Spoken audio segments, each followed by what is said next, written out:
not be comfortable in your job. And if your boss is giving you something which is making you uncomfortable, you should be happy about it. You should be happy about it. And this is, people definitely feel, if you are an SQL programmer, somebody is giving you something else, okay? You will say, come on, yeah, why this thing is coming to me? Okay, I'm not good at that. But that is the time when you are going to learn that. Okay? And that's going to help you sometime later. So please write it down. This is something which is most important thing. Okay. The next is, which I want to talk about, is fear. Fear is good or bad? Fear is good. Fear. Good. It's bad. My thinking is, okay, you have your opinions, okay? My opinions are, fear is always good. Fear is always good. Okay? Because of fear, we take precautions. I feel fear is the biggest motivator for anyone. I fear to fail in exam, that's why I study. I fear to fail as a speaker, that's why I prepare before in hand. I fear to get beatings from my boss, that's why I complete my work in time. Also, sometimes fear will create some negativity. Fear doesn't create negativity. Okay? Fear doesn't create negativity. It is panic. When you get panicked about it. Okay, what is negativity? Sometimes I will able to do this or not like this. Why we learn? Okay, so I wanted to talk about, that's why I mentioned fear and hope. There are two things which I mentioned. So if any work is given to you, either you are confident or you are not confident in doing the task. If you are confident, you will be able to complete it. If you are not confident, then the fear will happen only when you are not confident. If I ask you 2 plus 2, you are confident, you will say yes, it will happen, I can do it. If I'll ask you, say square root of 265, you will not be able to do it immediately. Then comes, I'm not confident. Right? When you are not confident, then the most important word is hope. Keep the hope alive. Please note it down in case anything goes wrong, things are not in your control, keep your hope alive. Because if hope dies, the person dies. Every time we have a hope. In case you're not confident, keep your hope alive. And now, how to make your hope strong? If you study about the subject, say some task is given to you, if you study about that particular task more and more, gain more knowledge about it, okay, study about that, then that knowledge increases your hope. And when your hope fights with your fear, either of the two things will happen. Either fear will win or hope will win. Okay? If your hope is strong, it will be able to defeat fear, and that becomes confidence. I wanted to understand this, I don't know, logically, if it makes sense. First and the foremost thing is, fear is always good. Fear is always good. Panic is bad. Never panic. Okay? Panic will not help. It is fear.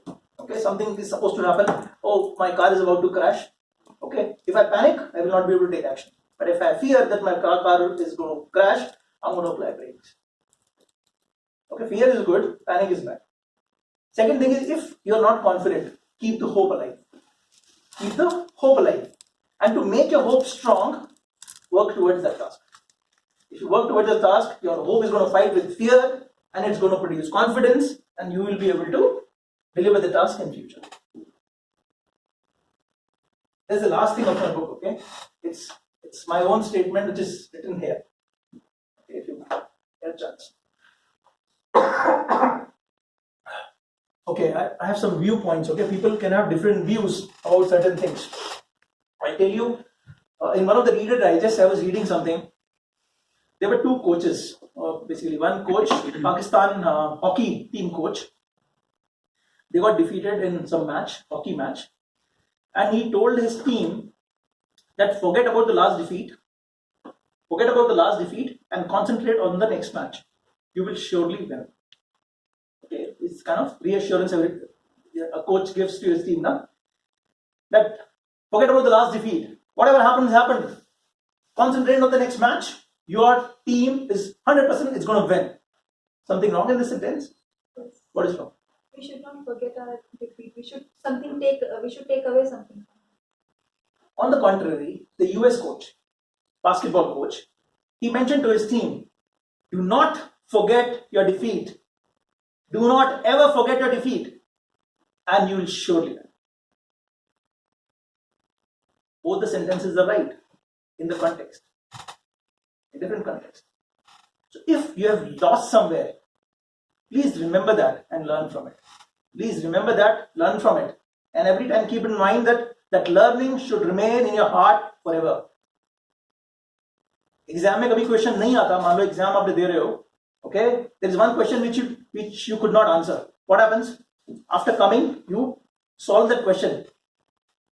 Whether you forget all questions, but you don't forget that question ever. Why? Because you were defeated when you were delivering that. So do not ever forget.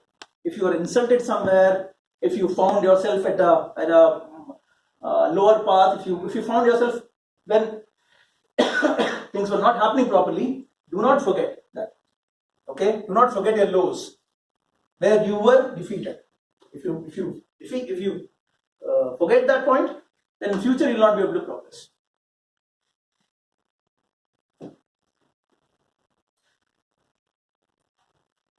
Okay, the negative. One more thing which I want to tell you is,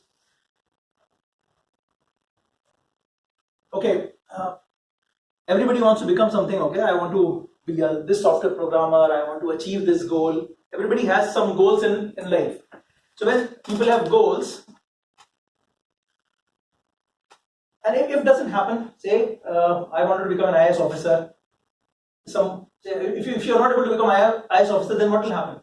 You have a backup plan, right? Okay, if I don't do this, the secondary backup plan is there. But in life, okay, if you want to achieve something, I'll tell you a story, then it will be more clear. So there was one kingdom. That kingdom wanted to capture all its nearby territories to become strong. So he was able to capture one territory, second territory, third territory, fourth territory.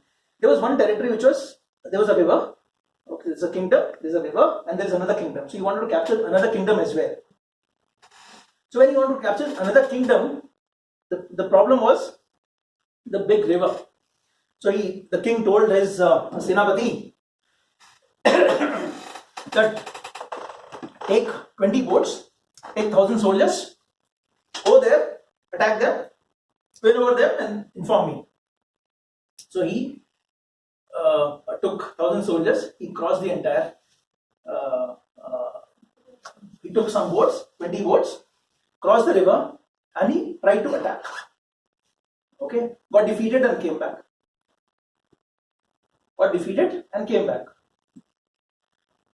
Next time again it happened. So when 2 times he got defeated, the king called the army in charge. He called. What happened? Why you got defeated? He said, I don't know. What happens is when we cross the river, okay, my people are tired because they had to row the boats. They are tired. They get ready for the fight, and as soon as they are ready for to attack, people from other side they started attacking us. And when they started attacking us, what happens? A few people got killed, and people sit on the same boat and they come back. So the king thought for some time. He said, okay, do one thing. I'm sending my personal guards. I'm sending 10 of my personal guards with you. And this time, let's attack them one more time. So he said, okay, I'll try. So he went there again. They crossed crossed the entire river. So as soon as they crossed the entire river, okay, when everybody got down, what the personal guards did was they burned their boats. So they went by 20 boats. They burned those all 20 boats. Now what will happen? They have to fight. Either they have to win or Either they have to win or they Right. die. Is there any other option? And this time they got it. Because you keep the other option open for you, that's why you don't do the first task with 100% energy. Keep the second option, okay? Second option should not be there. When you're doing a task, please do the task as if this is the only option available to you. Don't have the second option available. If you have the second option available, you might try to tend towards the task. It happens. In day-to-day life, it happens. When you don't have a solution, we try to get to a workaround. We get into workarounds. To try to find the exact solution. On the similar lines, I want to tell you one more story. There was one small village, 4 villages actually, in Rajasthan. In those 4 villages, there was only one well. Okay, everybody was dependent on the particular well for drinking water. Now, one dog, he climbed into that well and died. Okay. All the villagers, they came to Sarpanch, who was considered as one of the brainy guys, intelligent guys in that particular 4 villages. They came to him. He said, "Sir, help me out. What should we do? The water is all spoiled. There's a bad smell coming from the water. What should we do?" So the Sarpanch thought for some time. It's a grievous situation because there is no water for 4 villages. He said, "Do one thing. Take out 600 buckets of water and throw it outside. Take out 600 buckets of water and throw it outside. Maybe the smell will go away." So the villagers did that. So they got 100, 200, 300, 600 buckets of water. They just took it out and threw it outside. And they came to the Sarpanch again. "Sir, the smell is still there. The smell is still there." Sarpanch said, "Okay, do one thing. Remove 400 buckets of more water and then let's see." So they took 400 buckets of water, threw it outside, and came back. Sir, the smell is still there. What should I do?" It's a grave situation. There's no water. He went to the village. He went to the well and saw. As soon as he saw the well, he just got so angry. Why? He got angry because the dog was still there. The villagers did not remove the dog. The dog died inside, but the dog was still there. He asked to remove water, 600 buckets of water. They removed water. They did not remove the dog.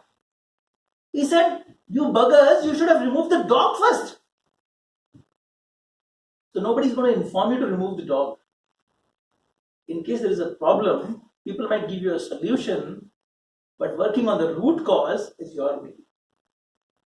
If that problem is coming again and again, you should work on the root cause of it. If you're not working on the root cause, you will keep on getting the same problem. Even if they would have taken out 2,000 more buckets of water, the problem would have been exact same. Are you understanding what I'm saying? Working on the root causes is more important. I can keep on saying multiple things. I have multiple stories, thousands of more stories which I can tell you. But you want to ask something. You're facing some specific problem for which I can give some inputs from my experience. Nothing, no problems. Not a good state, huh? We're good, no? There's no problem in the team. Open up, guys. I don't want to do manual testing. I want to do automation only. So that's the problem I'm facing here. You have to do automation testing yourself. Technical problem. Technical problem. He'll find out something.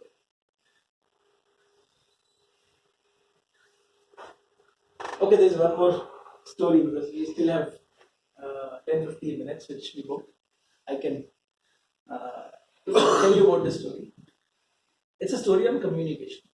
So, you've heard of Birbal, Akbar Birbal stories, right? Okay, so there is once upon a time, Akbar, okay, there was a big astrologer. You know what is astrologer? हाथ देखा, हाथ देख करके बता दिया तुम कितने साल जीने वाले हो, तुम कितने कब मरने वाले हो, तुम्हारे में कब पैसा आने वाला है, कब हटने वाला है. So he used to see hands and he was very famous. Whatever he said in the past was truth, absolute truth. Okay, he was very famous in the entire kingdom. So he came to Akbar's palace. So Akbar, what happens if somebody of that kind will come to a kingdom? Akbar said, "Sir, you have come here now? Look at my hand. Look at my hand and tell me, what is my future?" Okay. So he said, "Sir, I cannot tell your future. So you will get angry if something goes wrong, you will get angry." He said, No, nothing of that sort, you please see. Okay. So on his insistence, the astrologer, he started seeing his hand. Okay. And after some time, the astrologer started sweating. So what that means? He saw something wrong. The Akbar asked, "What happened? What happened? What did you see?" He said, "Sir, excuse me, but if you insist, then I'll tell you. I'm insisting you have to tell me. What did you see?" He said, "Sir, आपके देखते ही देखते आपका पूरा खानदान खत्म हो जाएगा. You will see everybody in your clan, okay, in your entire family die in front of your eyes." If somebody says this kind of statement to a king or an emperor, what will happen? The emperor got angry. The king got angry. "You bloody nuisance! How dare you say this kind of words to me? I am the strongest person on the earth as on date. How can you say that my entire family will die in front of me?" The astrologer said, sorry, but this is what I see." So he said, "Hang this guy. Hang the astrologer in public." So at that point in time, he was crying. Okay, the astrologer started crying for help. And at that point in time, Birbal, he came inside. And Birbal came inside. He said, "Birbal, please help me." The astrologer said, "Birbal, please help me." So Birbal said, "See, what is the issue?" So he explained the entire thing to Birbal, that this is what I saw.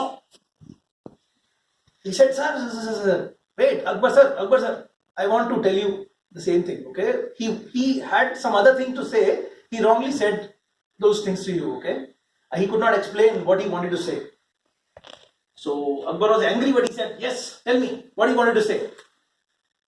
So he said, "Sir, what he wanted to say, what astrologer wanted to say is that you will survive the longest in your clan. You will survive the longest in your family, to the longest time."